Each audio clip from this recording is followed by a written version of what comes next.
नमस्कार दर्शकों, आप देख रहे हैं एजीटीवी लाइव न्यूज। मैं हूं आरके जैन। कानून चाहे कितना कठोर बन जाए, फिर भी कुछ लोग ऐसे हैं वो डरने का नाम नहीं लेते। न इनके दिलों में कानून का डर होता है। दोस्तों, जैसे लगातार खबरें निकल के आती, सती प्रथा का तो अंत हो गया, लेकिन दहेज प्रथा का अंत नहीं हो रहा है। दहेज लालची भेड़िए अब भी समाज में क्रूरता करते रहते हैं। लगातार कहीं बहन बेटियां जलाई जाती रहती हैं, कहीं उनको दहेज के नाम पे सताया जाता है, उनके साथ मारपीट की जाती है और कहीं जलाया जाता है या फांसी लगाने के लिए मजबूर कर दिया जाता है, इतना कि वो आत्महत्या कर लें। दोस्तों, ऐसे बहुत सारी खबरें निकल के आती। दोस्तों, सरकार चाहे कितना कठोर कानून बना ले, लेकिन ये सुधरने का नाम नहीं ले रहे हैं। दोस्तों, जिस तरह से दहेज लोभी भेड़ियों की खबरें निकल के आती है, दोस्तों ऐसे ही एक खबर फिर निकल के आई है जो दिल को हिला देने वाली खबर है। दोस्तों, बिल्लौर थाना क्षेत्र की खबर है। दोस्तों, जो आजाद नगर बिल्लौर में ही है, वहां से खबर निकल के आई है जो एक नवविवाहिता की दहेज लोभियों ने इस तरह उसकी हालत कर दी कि आप सोच नहीं सकते। दोस्तों, जैसा आरोप लगाया जा रहा है, जैसे लड़की के पक्ष, लड़की के माँ, उसके परिवार वाले आरोप लगा रहे हैं, दहेज में उन्होंने थार गाड़ी मांगी थी तथा सोने की चैन और अन्य सामान भी मांगा होगा। जो उनसे हो सका, माँ बाप से जहाँ तक हो सका, उन्होंने जो सामान देने लायक थे उन्होंने वो दिया, लेकिन इससे भी उन भेड़ियों का पेट नहीं भरा, इच्छा नहीं भरी। लड़की को घर में सताने लगे, बेबस कर दिया, लड़की बीमार हो गई, जैसा बताया जा रहा है। दहेज के भेड़िए, दहेज लोभी भेड़िए यूं कहूं मैं, आज समाज के दरिंदे दहेज के लोभी, उन्होंने लड़की को किसी झोला छाप डॉक्टर से दिखवाया, इलाज कराया, लेकिन उसकी हालत और बिगड़ गई। दहेज लोभी ससुराल वाले उसको उसके मैके में छोड़ के भाग निकले। दोस्तों, जैसा आरोप लगाया जा रहा है, ससुराल वाले उन पे आरोप लगा रहे हैं। दोस्तों, ये मेरा आरोप नहीं है, एजीटीवी लाइव का आरोप नहीं है। दोस्तों, जैसे मृतका की मां नसरीन मीडिया को बता रही रो रो कर, जो आप इस खबर में देखेंगे। दोस्तों, बताता चलो, इंदिरा नगर सूर्य गढ़ा है वहीं पे, और वहाँ जो है, जो लड़के वाले हैं, लड़के के पिता आसिफ खान पुत्र हामिद से उनका विवाह हुआ था, जो है 2024 में। बताता चलूं दोस्तों, ऐसे समाज में लालची दहेज लोभी भेड़िए आज भी जिंदा हैं। इनको सलाखों के पीछे जाना चाहिए, जिससे और दहेज के लालची लोगों को एक संदेश मिले, एक मैसेज मिले। दोस्तों, ये तो थी पहली खबर। दोस्तों, खबरें हैं 4। दोस्तों, ये चारों खबरें कानपुर उत्तर प्रदेश से हैं। चीफ ब्यूरो रुस्तम खान के द्वारा। बताता चलूँ आपको। आइए दूसरी खबर की भी चर्चा कर लेते हैं। खबर नंबर 2। दोस्तों, अपराध और अपराधी दोनों इस तरह आज लगातार अपराध बढ़ रहा है और अपराधियों की संख्या भी बढ़ रही है, और ये पुलिस प्रशासन से तो बिल्कुल डरते ही नहीं, ऐसा लगता है जिस तरह इनकी हरकतें लगातार सामने आती रहती है। दोस्तों, बताता चलो, किदवई नगर थाना क्षेत्र में बैरिकेडिंग लगाकर चेकिंग की जा रही। तो वाहनों की जैसे आप चेकिंग आप देखते होंगे रोडों पे, मोटरसाइकिल, कार या अन्य वाहनों की जांच होती है। देखा जाता है व्यक्ति कैसा है, कहीं ड्रिंक तो नहीं कर रखा, या इसके पास लाइसेंस है, या क्रिमिनल तो नहीं है। बहुत सारी चीज़ों की जांच होती है।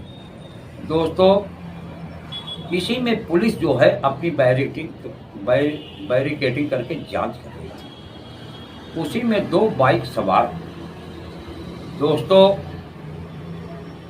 उन्होंने जब पुलिस ने उनको रोका, जब आ रहे थे, तो उन्होंने भागने की कोशिश किया, ताबड़तोड़ पुलिस ने फायर किया, और पुलिस ने भी जवाबी कार्रवाई में उन्होंने अपनी सुरक्षा के लिए, सेल्फ डिफेंस के लिए उन्होंने गोली चलाई, जिससे एक अपराधी के पैर पे लगी और वो गिर गया। पुलिस ने उसको अरेस्ट कर लिया उपचार के लिए और उसको हॉस्पिटल भेज दिया। दूसरा अपराधी अंधेरे का फायदा उठाकर फरार हो गया। पुलिस उसकी तलाश कर रही है। जैसा कि वहाँ के डीसीपी साहब बता रहे मीडिया को, दीपेंद्र नाथ चौधरी जी, जो कानपुर साउथ के डीसीपी हैं, वो मीडिया को बाइट दे रहे हैं, जो आप इस खबर में देखिए। आइए बिना देर के हुए तीसरी खबर की ओर भी ले चलते आपको खबर नंबर 3 से भी अवगत कराते हैं। दोस्तों, आज हमारी सेना ने वो कर दिखाया जो जनता चाहती थी।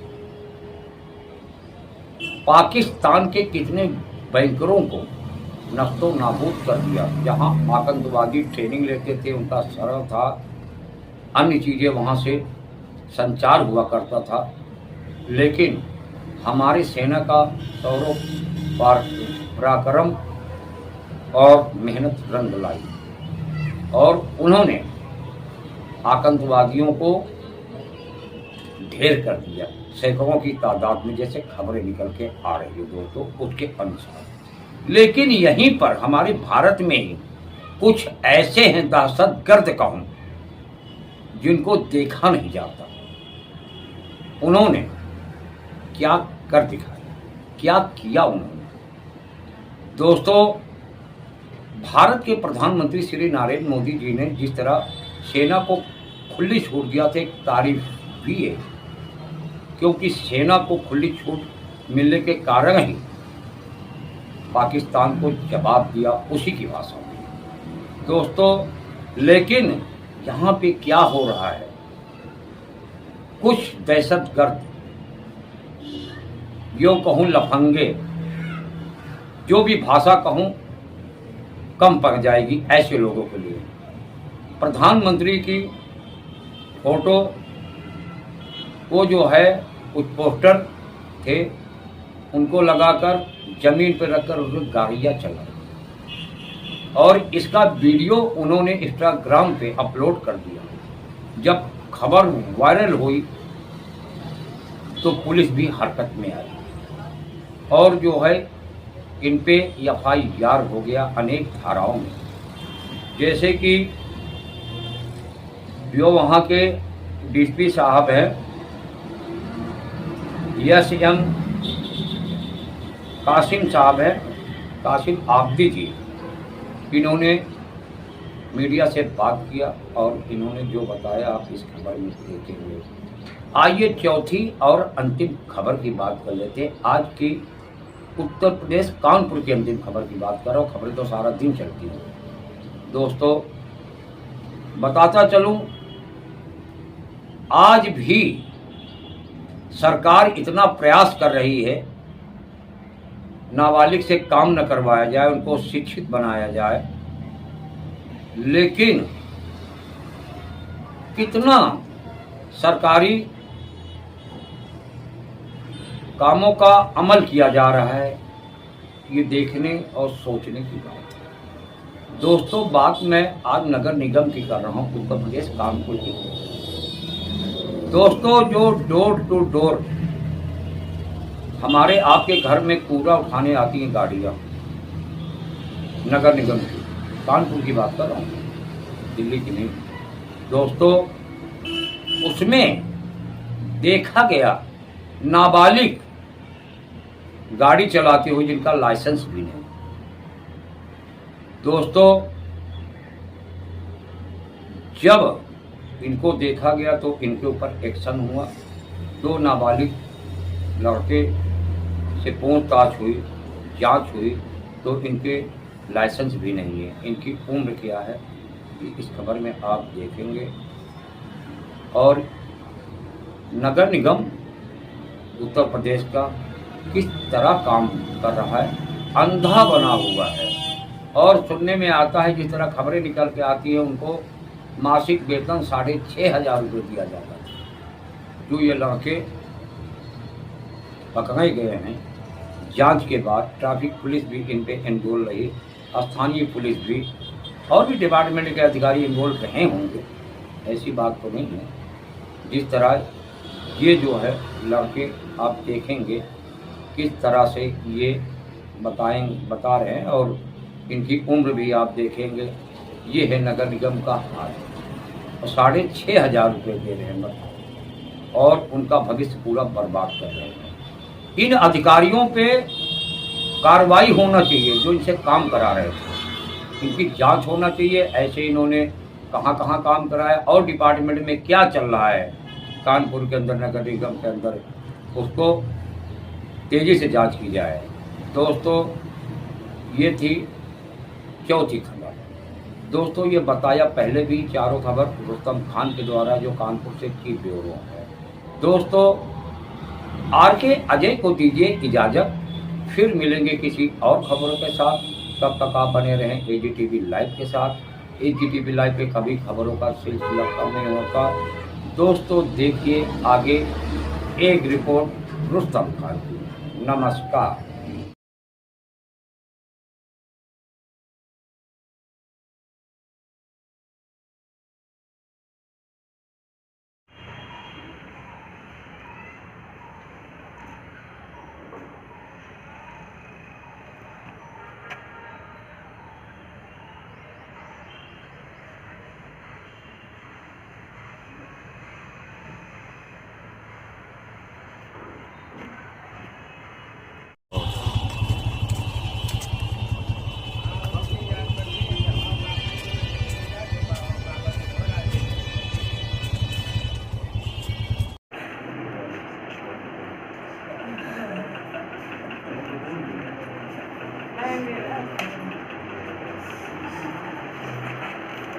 कहते रहे इसको दिखाओ दिखाओ, और हमारी सुनवाई नहीं कर रहे थे। कह रहे जब हमारी बहन नहीं कह रही है तो हम आगे कैसे बढ़े, हम कहाँ दिखाएं जाए। और जिस रोज उसके हम लोग गए थे, हमने कहा इसका इलाज कराओ, ये कहीं अंदर कोई बात हुई गई तो इसको इसके जिम्मेदार कौन होगा। फिर इनकी बहन ने कहा कि हम एक जगह बात करके आए हैं वहाँ बांगर में, वहाँ हम हॉस्पिटल में लेके जाएंगे। तो उन्होंने हमसे कहा नहीं कि मेरे साथ चलना। हम हमारी बिटिया ने चुप्पे से कहा अम्मी तुम मेरे साथ चल रहे। हम चुप्पे से जबरदस्ती बेड लिए पहुँचे। हमें हॉस्पिटल अच्छा नहीं दिखा, हमने इन्हें बुलाया कि यहाँ अच्छा इलाज नहीं, ना अच्छे डॉक्टर है, ना कोई ऑक्सीजन है, ना कोई मशीनें हैं, ना कोई डॉक्टर दिख रहा। कहने लगे हम डॉक्टर लखनऊ से मंगाएंगे, MBBS डॉक्टर मंगाएंगे कहने लगे। फिर हमें भरोसा हो गया शायद अच्छा हो जाए। हम लोग MBBS देखते रहे, हमें कोई MBBS दिखे नहीं। अंदर कमरे में आदमी बोल रहे। जब ऑपरेशन हो गया उसके बाद में मेरी बिटिया का हालत बिगड़ना शुरू हो गई। जब बिटिया का हालत बिगड़ना शुरू हो गई, मुझे कहा हमारे ये हम कह रहे डॉक्टर साहब देखो ये लोग नहीं देख रहे ना सुन रहे। और बहन भनोई भी आई है, उसने भी ना सुनी ना आदमी ने सुनी। ये मेरी बच्चे की हालत बिल्कुल गंभीर हुई गई जब लेके और आरिफ को भी बैठा लिया गाड़ी में, अकेले लेके चले गए। मैं सिर्फ अकेला छोड़ गए। मोहन बिटिया हमारी हालत बहुत बुरी हुई गई जब बिटिया मेरी उधर से वापसी में रास्ते में मेरे घर पे छोड़ दिया। हम लोगों ने कहा कि हम अपना पोस्टमार्टम कराएंगे, तुमने कुछ कर दिया? कहने लगे हम अपने घर पे कराए, बहुत से लोग उनके यहाँ इलाके खाएंगे घूमते पर के और हमारे बच्चे को छीन लेंगे। वहाँ मिट्टी कर दी जाए जल्दी से जल्दी। मेरे बच्चे बम्बई में थे, आ भी नहीं पाए थे। पोस्टमार्टम नहीं कराया आपके बच्चे उन का? लोगों ने नहीं कराया, हमसे छीन लेंगे जबरदस्ती। तो आपने पुलिस से शिकायत की इसकी? हमने करी पुलिस से शिकायत, हम गए, हम नंगे पैर भागते हुए गए, एक एप्लीकेशन लिखवाया जल्दी में और हमने पुलिस को दिया। कहने लगे ऐसे देखा, कहने लगे जाओ तुम्हारा काम हो जाएगा। हमने 2 रोज इंतजार देखा, कोई पुलिस वाला मेरे घर नहीं आया। उनके लोगों का जो भी हो लेन देन ये हमने देखा नहीं, लेकिन पुलिस आई कि उन्हें कुछ तो बजे आए, कुछ तो बजे हुई। आप क्या चाहती हैं? आप क्या हम अपना बिटिया का इंसाफ चाहते हैं, उनको जेल होना चाहिए। 3 लोग हैं उसमें, समा आरिफ इंतजार। आपकी बिटिया क्या नाम है? स्कीम कहाँ शादी की थी आपने? गुमटी खुदगड़ा है, खुदगड़ा, खुदगड़ा अच्छा, इंदिरा नगर। इंदिरा नगर अच्छा, गया अच्छा, है। वहाँ शादी की थी। हाँ, 1 साल 10 दिन में थे। अच्छा, 2 महीने का 3 महीने 2-3 महीने का बच्चा जितेगा तो छोटा 2 महीने तक का है, बच्चा भी छोटा सा है। मेरे बच्चे का हाल बुरा कर दिया। ये तबीयत खराब होने से पहले भी कोई आपसे कोई मांग करते थे? दहेज की बिटिया से कहा होगा, बिटिया हमें छुपाती थी। अभी इन लोगों से बताने लगी, कल हमसे कहते चैन नहीं मिली और हमें तो 4 पहिए की गाड़ी मिलती तो हमने तुम्हारे यहाँ शादी करके पछता रहे हैं और तुम बीमार भी रहती हो। ऐसे घर घर के ताने देता था। जब बेटी को अस्पताल ले गए तो क्या कहा? कौन सी बीमारी है, कुछ बताया था क्या? पित्ते में पथरी है, पथरी का उसका इलाज कराने ले ही जा रहे हैं। हमने लोगों ने जबरदस्ती किया, वो तो ले ही नहीं जा रहे थे। अच्छा, वो अपनी बहन कह रही थी ये इंतजार है, ये समा है, जो जो कहेंगे वो करेंगे। उन्होंने मेरे बच्चे को ले लिया। कौन सी गाड़ी मांग रहे थे? थार, थार की हमारी हैसियत थी, सोने की चैन की हमारी हैसियत नहीं है। 1 लाख में सोना हम नहीं दे पाए। मतलब आए दिन टॉर्चर करा करते थे, कुछ ना कुछ मेरे बच्चे को परेशान करते थे। सबसे ज्यादा उसकी बहन उसको सिखाती थी। उसकी बहन ने जो भी करा, उसकी बहन ने साथ में, और इंतजार उसका आदमी है, उसमें वो भी उसका साथ दे रहा है। बहन का क्या नाम है? समा नाम है और बहनोई का इंतजार नाम है, अच्छा, आपके दामाद का क्या नाम है? आरिफ खान। और उनके बाद का नाम उन्हें मुन्ना नाजिर कहा जाता, नाम दूसरा है हामिद खान, ऐसे कुछ नाम है। मेरे बच्चे की सत्यानाशी कर दी है। हमारा बच्चा चला गया, अब तुम्हें सबको सुकून मिला।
क्या घटना हुई आपने? देखिए, विगत दिनों में थाना किदवई नगर क्षेत्र एवं आसपास के थाना क्षेत्रों में कुछ चोरी, लूट एवं छिनैती की घटनाएं हुई थी, जिसके क्रम में सभी थानों को निर्देश है कि सघन गश्त पिकट एवं चेकिंग की व्यवस्था की जाए। आज जब किदवई नगर थाने की पुलिस यहाँ टाटमिल चौराहे के पास अपनी चेकिंग कर रही थी, उसी दौरान एक 2 पहिया वाहन से 2 व्यक्ति आते दिखाई दिए, जिनको रोकने का प्रयास किया गया तो वो रुके नहीं और उन्होंने पुलिस के ऊपर फायरिंग कर दी। पुलिस की टीम हमारी बाल बाल बची। आत्मरक्षार्थ जवाबी कार्रवाई में पुलिस ने भी फायरिंग की, जिसमें एक बदमाश के पैर में गोली लगी है और दूसरा बदमाश वहां से फरार हो गया है। इस बदमाश के बारे में जब जानकारी की गई तो ये इस क्षेत्र का एक शातिर अपराधी है, जिसके ऊपर चोरी, लूट, छिनैती की कई इसके ऊपर अभियोग दर्ज हैं। इसका नाम गोपाल उर्फ टक्कल पुत्र राम सजीवन, जो शिवाजी पुलिया हनुमान विहार थाना क्षेत्र का रहने वाला है और इसके अन्य आपराधिक मामलों को हम लोग और गहराई से जानकारी कर रहे हैं। ये थाना गुजैनी क्षेत्र से और थाना किदवई नगर क्षेत्र से वांछित भी चल रहा था और इसमें इसकी गिरफ्तारी से इस क्षेत्र में अपराधों में निश्चित तौर से कमी आएगी। मानवाधिकार के निर्देशों का पालन करते हुए जो घायल बदमाश है उसको उचित इलाज हेतु अस्पताल भेजा गया है और मौके पर कानून व्यवस्था की कोई समस्या नहीं है। इसके पास से कुछ बरामद भी हुआ? इसके पास से एक तमंचा बरामद हुआ है और उसमें कारतूस भी बरामद हुए हैं और एक जो इस बात से 2 पहिया वाहन है उसके बारे में हम लोग जानकारी कर रहे हैं, ये चोरी की है, किस प्रकार से इसके पास आई थी, तो सारी चीज़ों को हम लोग और गहराई से भी छानबीन कर रहे हैं। फिलहाल हमारी फॉरेंसिक की टीम और हमारी क्राइम ब्रांच और सर्विलांस की टीमें यहाँ मौजूद हैं। हम लोग इस बारे में और गहराई से छानबीन कर रहे हैं, जैसी स्थिति होगी उससे आपको अवगत कराया जाएगा।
कल थाना सचेंडी में एक अभियोग पंजीकृत किया गया जिसमें एक व्यक्ति द्वारा आपत्तिजनक रील जो है वो शेयर किया गया था। इसके आधार पर तुरंत तत्काल संज्ञान में लेते हुए इसमें 15 धाराओं में आईटी एक्ट में और बीएनएस की धाराओं में अभियोग पंजीकृत किया गया है। जो व्यक्ति था उसको भी हम लोगों ने हिरासत में लेकर नियमानुसार कार्रवाई की जा रही है।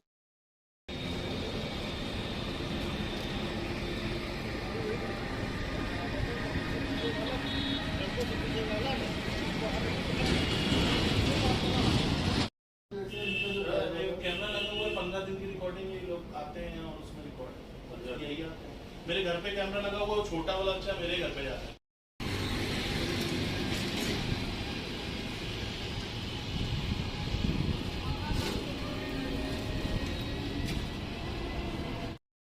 क्या नाम है? क्या नाम है आपका? राहुल। अच्छा, तो कब से गाड़ी चला रहे हो आप? 2-2.5 महीने से। लाइसेंस है आपके पास? लाइसेंस नहीं है। ऐसे चलाते हो आप? उम्र मेरा पार है हमारी। उम्र पार हो गई लेकिन लाइसेंस नहीं पैसे बने। नहीं, अभी 2-2.5 महीने तो हुए हैं। 52 साल का आपका? रमजान। कब से ये कौन सी गाड़ी चला रहे हो आप? नगर निगम की। नगर निगम की। कब से चला रहे हैं आप? 1 महीना हुआ है। 1-2 महीना हो गया। कितना मिलता है आपको? 7.5। कितनी उम्र है आपकी? ऐसे आधार में 15 और ऐसे 17 चल रहा है। तो 15-16 साल की उम्र है। लाइसेंस तो होगा नहीं, जब 18 के पहले बनेगा नहीं। अच्छा, ठीक है बस। समाचार है आपको जब 18 साल के बाद में हम खुद चलाते हैं गाड़ी का, मगर नहीं चला पाया। रिक्शा पे अभी कमिश्नर महोदय ने अभियान चलवाया सर आप ही यहाँ और कौन जिम्मेदार होगा? हम गलती मान हम चला रहे थे, हम किसी कारण भैया गलती ऐसे नहीं होती है, किसी को चढ़ा देंगे सर हम थोड़ा सा हटेंगे, थोड़ा सा